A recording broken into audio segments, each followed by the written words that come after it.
ചക്കയുടെ സീസൺ കഴിയുന്നതിന് മുൻപായിട്ട് നമുക്കൊരു അടിപൊളി ചക്ക വരട്ടി ഉണ്ടാക്കിയാലോ? ഏകദേശം ഒരു വർഷം വരെ കേടാകാതിരിക്കുന്ന, എന്നാൽ വായിലിട്ടാൽ അലിഞ്ഞു പോകുന്ന അടിപൊളി ചക്ക വരട്ടി എങ്ങനെ ഉണ്ടാക്കുന്നത് നോക്കിയാലോ? Welcome back to my channel. ഞാനിപ്പോൾ ഇവിടെ ഒരു ചക്ക മുഴുവനായിട്ട് എടുത്തിട്ടുണ്ട്. അതൊന്ന് മുറിച്ച് അതിൻ്റെ ചവണിയെല്ലാം കളഞ്ഞ് കുരുവെല്ലാം കളഞ്ഞ് വൃത്തിയാക്കിയെടുത്ത ചക്കച്ചുളയാണിത്. ഇതിനെ നമുക്ക് ഒരു പ്രഷർ കുക്കറിലേക്കൊന്ന് മാറ്റി കൊടുക്കാം. എൻ്റെ വീട്ടിലെപ്പോഴും ചക്ക വരട്ടി ഉണ്ടാക്കുക ഇതുപോലെയാണ് കേട്ടോ. ചക്ക ഇങ്ങനെ പ്രഷർ കുക്കറിൽ ഒന്ന് വേവിച്ചതിന് ശേഷമാണ് ചക്ക വരട്ടി ഉണ്ടാക്കുന്നത്. അങ്ങനെയാണെന്നുണ്ടെങ്കിൽ നമുക്ക് കുറച്ചുകൂടി എളുപ്പത്തിൽ പണി കഴിയുമെന്നാണ് എനിക്ക് തോന്നുന്നത്. അപ്പോൾ ഞാനിപ്പോൾ ഒരു 1/2 കപ്പ് വെള്ളം കൂടി ചേർത്ത് കൊടുക്കുന്നുണ്ട്. അത് വേണമെന്ന് നിർബന്ധമൊന്നുമില്ല. ഇനി ഇതിൻ്റെ അടിയിലൊക്കെ പിടിക്കും എന്നൊരു പേടിയുണ്ടെങ്കിൽ മാത്രം ചേർത്ത് കൊടുത്താൽ മതി.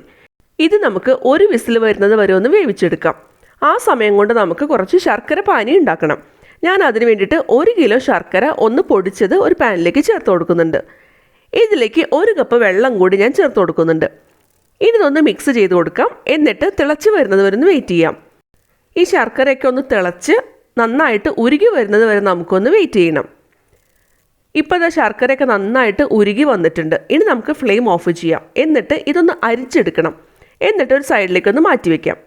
ഈ ശർക്കരപ്പാനി മുഴുവനായിട്ട് ചിലപ്പോൾ നമുക്ക് ചേർക്കേണ്ടി വരില്ല. അത് നമുക്ക് ഉണ്ടാക്കുന്നതനുസരിച്ച് വേണം ചേർത്ത് കൊടുക്കാനായിട്ട്. ഇപ്പോൾ ഇതാ ചക്കയൊക്കെ നന്നായിട്ട് വെന്ത് വന്നിട്ടുണ്ട്. ഇനി ഇതിൻ്റെ ചൂടൊക്കെ ഒന്ന് ആറുന്നത് വരെ ഒന്ന് വെയിറ്റ് ചെയ്യണം. ഇതൊന്ന് ചൂടാറിക്കഴിഞ്ഞാൽ നമുക്കിത് ഒരു അരിപ്പയിലേക്ക് എങ്ങാനും ഒന്ന് ഇട്ട് അതിൻ്റെ വെള്ളം ഫുള്ളായിട്ടൊന്ന് വാർത്ത് കളയണം. വെള്ളം വാർത്ത് കഴിഞ്ഞാൽ അതിൽ നിന്ന് നമുക്ക് കുറച്ച് വീതം എടുത്ത് ഒരു മിക്സി ജാറിലിട്ടിട്ട് ഒന്ന് അരച്ചെടുക്കാം. അങ്ങനെയാണെന്നുണ്ടെങ്കിൽ നമുക്ക് പെട്ടെന്ന് തന്നെ ഈ ചക്ക വരട്ടി ഉണ്ടാക്കിയെടുക്കാൻ പറ്റും. ഇപ്പോൾ ഞാൻ ചക്ക മുഴുവനായിട്ട് ഇതുപോലെ പേസ്റ്റാക്കി അരച്ചെടുത്ത് കൊണ്ടുവന്നിട്ടുണ്ട്. അത് നമുക്ക് ചുവട് കട്ടിയുള്ളൊരു പാത്രത്തിലേക്ക് ചേർത്ത് കൊടുക്കാം. ഞാനിപ്പോൾ ഇവിടെ ഒരു ഉരുളിയാണ് എടുത്തിട്ടുള്ളത്.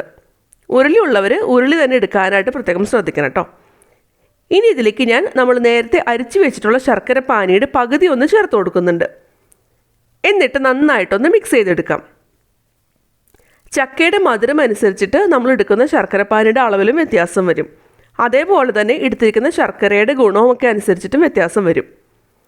അപ്പോൾ നമ്മുടെ ഓരോരുത്തരുടെയും മധുരത്തിനനുസരിച്ചിട്ട് നമ്മൾ എടുത്തിരിക്കുന്ന ചക്കയ്ക്ക് എത്രത്തോളം മധുരമുണ്ട് അതനുസരിച്ചിട്ട് നമ്മൾ ശർക്കരപ്പാനി ചേർത്ത് കൊടുക്കാം. ഞാനൊന്ന് ടേസ്റ്റ് ചെയ്ത് നോക്കി. കുറച്ചുകൂടി മധുരം വേണം തോന്നിയപ്പോൾ ഒരു 1/4 ഭാഗം കൂടി ശർക്കരപ്പാനി ചേർത്ത് കൊടുത്തിട്ടുണ്ട്. അതായത് 1 കിലോ ശർക്കരയാണ് ഞാൻ ഉരുക്കിയിട്ടുണ്ടായിരുന്നത്. അതിനകത്ത് ഏകദേശം 3/4 ഭാഗം ശർക്കരപ്പാനി ഞാനിപ്പോൾ ചേർത്ത് കൊടുത്തിട്ടുണ്ട്. ഇപ്പോൾ ഇതൊന്ന് തിളച്ച് വരുന്നുണ്ട്. തിളച്ച് വരുന്തോറും നമ്മളിതൊന്ന് ഇടയ്ക്കൊന്ന് ഇളക്കി കൊടുക്കണം കേട്ടോ. ഇതിൻ്റെ അടിയിലൊന്നും പിടിക്കാതെ നന്നായിട്ടൊന്ന് ഇളക്കി കൊടുക്കുകയാണ് വേണ്ടത്. ഇപ്പോൾ ഇതിൻ്റെ വെള്ളമൊക്കെ കുറച്ചൊക്കെ ഒന്ന് വറ്റി വരുന്നുണ്ട്.